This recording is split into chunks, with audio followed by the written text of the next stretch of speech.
Le prince Andrew était plus pompeux que jamais dans le nouveau documentaire de la BBC sur le prince Philippe, a déclaré un expert royal. La semaine dernière, la BBC a diffusé Prince Philip, The Royal Family Remembers, qui a vu des membres du cabinet rendre hommage au duc d'Édimbourg, décédé le 9 avril.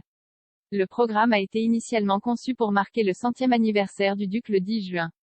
Des membres supérieurs de la famille royale ont parlé de Philippe en termes élogieux, notamment du prince Harry, malgré le fossé qui s'est creusé entre le duc de Sussex et sa famille ces dernières années.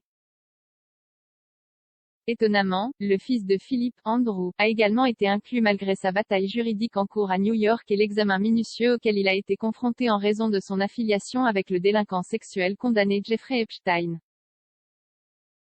La comparution d'Andrew dans le documentaire est intervenue quelques jours après que l'avocat de Virginia Roberts Giuffre a affirmé que des documents juridiques concernant une affaire civile d'agression sexuelle impliquant Madame Giuffre avaient été remis au duc.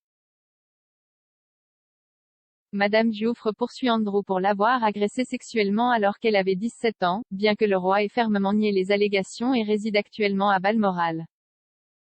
Le prince a toujours nié les affirmations et a déclaré à Newsnight en 2019, « Cela ne s'est pas produit, je peux absolument vous dire catégoriquement que cela ne s'est jamais produit.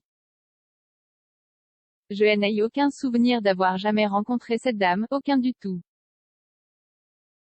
Pod Save the Queen est hébergé par Anne Grippé et présente le rédacteur royal du Daily Mirror, Russell Myers. Monsieur Myers a affirmé que le prince Andrew était plus pompeux que jamais dans le documentaire de la BBC commémorant Philippe. Il a déclaré, Andrew apparaît, en étant plus pompeux que jamais. Tout le monde était vraiment très sincère. Je pense que William se porte toujours bien, Harry s'est bien comporté. Il a ajouté, la seule contribution de Andrew était vraiment je me souviens d'avoir été dans le château ou le palais. Tout a été déposé pour. Souvenez-vous que je suis un prince, en gros. Dans le documentaire, Andrew a parlé de l'impact du prince Philippe sur les filles du duc de York, la princesse Béatrice et la princesse Eugénie. Il a déclaré, mes enfants ont eu la relation la plus incroyable avec leur grand-père. Il a ensuite raconté ses propres souvenirs du duc, ajoutant, mes premiers souvenirs de mon père étaient qu'il nous lisait des histoires ici au château. Il nous a appris à nager, il nous a appris à jouer au badminton, il nous a appris toutes sortes de sports. Dans un autre segment, Andrew a expliqué comment l'étude personnelle de son père était organisée, en faisant la comparaison non conventionnelle avec le pont d'un navire.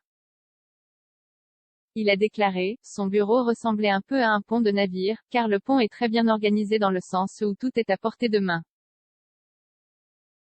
Nous faisons tous les mêmes choses, les choses s'arrangent autour de vous, mais il l'a fait d'une manière plus exigeante que vous ou moi ne le ferions.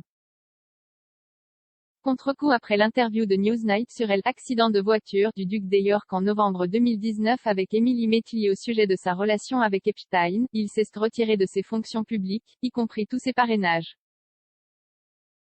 Il est apparu en public pour la première fois depuis l'extérieur d'un service religieux à Windsor à la suite de la mort de son père. Il a déclaré aux journalistes que la mort de Philippe était une terrible perte et que la famille se ralliait à la reine.